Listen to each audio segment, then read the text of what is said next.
नमस्कार मित्रांनो, मी अजित पालो. मित्रांनो, दिव्यांग व्यक्तींना व्यवसाय करण्यासाठी आता सरकार 15,000 रुपये अनुदान देणार आहे. ही योजना आहे दिव्यांगांसाठी टूलकिट योजना असं सुद्धा आपण म्हणतो. ही नवीन योजना आहे. या योजनेअंतर्गत आता तुम्ही अर्ज करू शकता. याचे अर्ज सुरू झालेले आहेत. आता यासाठी अर्ज कसा करायचा, कुठे करायचा, कोणता फॉर्म भरून द्यायचा आहे, यासोबत अटी आणि शर्ती नक्की काय आहेत आणि कोणकोणती कागदपत्रे तुम्हाला लागणार आहेत, संपूर्ण माहिती आपण या व्हिडिओमध्ये जाणून घेणार आहे. तर व्हिडिओ नक्की शेवटपर्यंत पहा. चॅनलवरती पहिल्यांदा असाल, चॅनलला सबस्क्राईब करून ठेवा. अशाच महत्त्वपूर्ण व्हिडिओज तुम्हाला इथे मिळत राहतात. तर चला मित्रांनो, व्हिडिओ सुरू करूया. तर मित्रांनो, तुम्ही पाहू शकता दिव्यांग व्यक्तींना स्वयंरोजगार करता साधन सामग्री म्हणजे टूलकिट घेण्यासाठी वित्तीय सहाय्य. आता यामध्ये हा GR जो काढण्यात आलेला आहे तो 28 फेब्रुवारी 2026 रोजी हा GR आलेला आहे. यामध्ये काय काय महत्त्वपूर्ण माहिती जी दिलेली आहे ती आपण इथे थोडक्यात समजून घेऊयात. तर पहा, दिव्यांग व्यक्तींमध्ये जे काही रोजगार विमुख शिक्षणाची कमतरता, शारीरिक व मानसिक मर्यादा आणि आर्थिक पाठबळाचा अभाव इत्यादी अनेक कारणांमुळे दिव्यांग व्यक्तींना रोजगार मिळण्यास अथवा स्वयंरोजगार सुरू करण्यात अडचणी निर्माण होतात. दिव्यांग व्यक्ती कुशल, मेहनती, सक्षम असल्या तरी रोजगारांच्या मर्यादित संधीमुळे आर्थिकदृष्ट्या मागे राहतात. अनेक दिव्यांग व्यक्तींना ITI, MS CVT, PM-KVY, NSDC, NULM किंवा तत्सम जे काही संस्थेकडून कौशल्य प्रशिक्षणाचे यशस्वीरित्या केलेलं असतात, सर्टिफिकेट वगैरे त्यांच्याकडे असतात, तरीही त्यांना नियमित नोकरी मिळण्यास अडचणी येतात. आणि याचाच विचार करून सरकारने ही योजना आता आणलेली आहे. काही शासन निर्णय आहेत ते समजून घ्या. दिव्यांग व्यक्तींना हक्क अधिनियम 2016 मधील तरतुदी आणि दिव्यांग धोरण 2018 मधील प्रमुख उद्दिष्टे तसेच सध्याच्या विज्ञान तज्ञाच्या युगात कालानुरूपक नवनवीन कौशल्य शिकण्याची गरज विचारात घेऊन दिव्यांग व्यक्तींना स्वयंरोजगारांसाठी साधन सामग्री म्हणजे टूलकिट घेण्यासाठी वित्तीय सहाय्य या नवीन योजनेत सदर शासन निर्णयास मान्यता देण्यात येत आहे. यामध्ये आर्थिक सहाय्य जर तुम्ही पाहिलं तर पहा, स्वयंरोजगारासाठी आर्थिक सहाय्य देऊन दिव्यांग व्यक्तींना रोजगारात वाढ करून कौटुंबिक आर्थिक उन्नतीच्या माध्यमातून दिव्यांग व्यक्तींच्या जीवनात सकारात्मक बदल घडवून आणण्याच्या उद्देशाने प्रशिक्षित दिव्यांग व्यक्तींना स्वयंरोजगारांसाठी साधन सामग्री घेण्यासाठी रुपये 15,000 इतके अर्थसहाय्य देण्यात येणार आहे. योजनेचा उद्देश नेमका काय आहे? इथे पहा, योजनेचा उद्देश प्रशिक्षण घेतलेल्या दिव्यांग व्यक्तींना त्यांच्या कौशल्यानुसार स्वतःचा व्यवसाय असेल किंवा स्वयंरोजगारासाठी लागणाऱ्या जे काही साधनांसाठी व उपकरणांसाठी अर्थसहाय्य प्रदान करणे हा योजनेचा उद्देश आहे. तसेच स्थानिक पातळीवरती लघु उद्योग असतील किंवा सेवा व्यवसाय सुरू करायचा असेल तर त्यांना प्रोत्साहन देण्याचं काम या योजनेचा उद्देश आहे. त्यानंतर सदर योजनेचे निकष काय आहेत ते समजून घ्या. निकष महत्त्वाचे आहेत. कोणकोणत्या यासाठी पात्र राहील, अटी काय आहेत, कागदपत्रे, तर हे महत्त्वाचं आहे.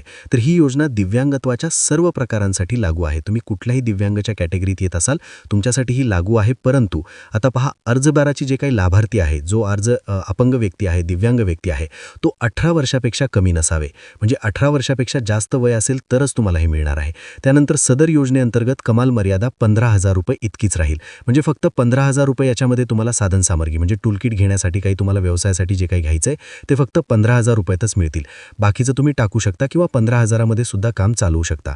त्यानंतर शासकीय शिक्षण संस्था, शासनमान्य प्रशिक्षण संस्था असेल अथवा दिव्यांग कौशल व उद्योजकता विकास केंद्रातून प्रशिक्षण घेतलेल्या दिव्यांग प्रशिक्षणार्थी या योजनेस पात्र असेल. हा सगळ्यात महत्त्वाचा जो पॉईंट आहे तो सरकारने याच्यामध्ये ही अट टाकलेली आहे. कारण शासकीय प्रशिक्षण संस्था असतील किंवा शासनमान्य कुठली संस्था असेल त्यांच्याकडून तुमच्याकडे प्रमाणपत्र असणं गरजेचं आहे. तुम्ही जे काही प्रशिक्षण घेतलं असेल कुठल्याही एखाद्या उद्योगाचं तर हे प्रशिक्षण असेल तरच तुम्ही यासाठी पात्र आहेत, अन्यथा तुम्ही पात्र नाही. ही एक महत्त्वपूर्ण याच्यामध्ये अट आहे.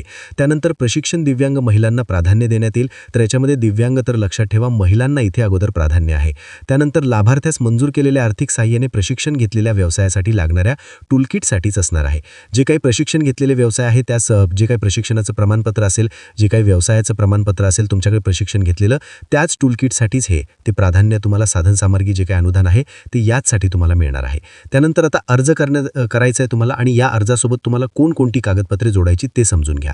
तर लाभार्थ्याने सादर करायची कागदपत्रे पुढे विहित नमुन्यातील अर्ज, हा जो अर्ज आहे तो मी तुम्हाला डिस्क्रिप्शनमध्ये दिलाय. तो अर्ज तुम्हाला प्रिंट करून घ्यायचा आहे. तो प्रिंट करून त्याच्यावरती सगळी माहिती भरायची. तो झाला नमुन्यातील अर्ज. अर्ज झाला. त्यानंतर आधार संलग्न वैध ओळखपत्र म्हणजे UDID दिव्यांग प्रमाणपत्र, जे काही UDID प्रमाणपत्र आहे ते इथे लागणार आहे. त्यानंतर प्रशिक्षण प्रमाणपत्र, प्रशिक्षणाचं प्रमाणपत्र कंपल्सरी आहे. तुम्ही जिथून जे काही व्यवसायाचा कोर्स वगैरे असेल किंवा प्रशिक्षण ज्या व्यवसायात घेतलंय तुम्ही ते प्रशिक्षणाचं प्रमाणपत्र लागणार आहे. त्यानंतर अधिवास प्रमाणपत्र एक लागेल. त्यानंतर टूलकिटसाठी आवश्यक साहित्याची यादी, तुम्हाला कुठलं साहित्य पाहिजे व्यवसायासाठी त्याची एक यादी करायची. ते 15,000 रुपयामध्ये बसलं पाहिजे अशी यादी करा. ते तुम्हाला यासोबत जोडायचं आहे. त्यानंतर आधार संलग्न बँक खात्याचा तपशील, बँकेचं जे काय पासबुक असेल ते इथे लागणार आहे. त्यानंतर अजून पहा काय काय महत्त्वपूर्ण माहिती दिली आहे. अर्जाचा नमुना जो आहे तुम्हाला डिस्क्रिप्शनमध्ये दिलेला आहे. तो अर्ज तुम्हाला घ्यायचा आहे आणि तो कार्यालयाकडे सादर करायचा आहे. महत्त्वाचं आहे की याच्यामध्ये पॉईंट, याचा GR मी तुम्हाला डिस्क्रिप्शनमध्ये देणारच आहे, तो डाउनलोड करून घ्या. लाभार्थ्याने जे काही प्रयोजनासाठी आर्थिक सहाय्य घेतलेले आहे, जे 15,000 रुपये, तो व्यवसाय जर सुरू न केल्यास, व्यवसाय जर नाही सुरू केला तर त्याची वसुली सुद्धा होईल. ही गोष्ट लक्षात ठेवा.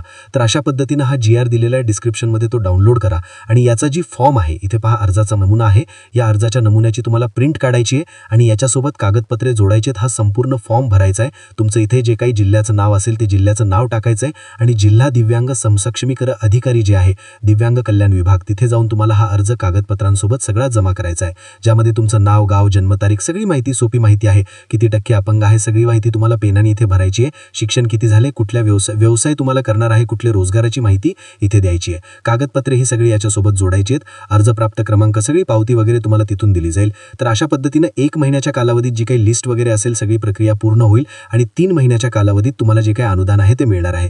मग तुम्ही व्यवसाय सुरू करू शकता. तर अशा पद्धतीने महत्त्वपूर्ण हा व्हिडिओ होता. सर्वांना नक्की शेअर करा. धन्यवाद. जय हिंद, जय महाराष्ट्र.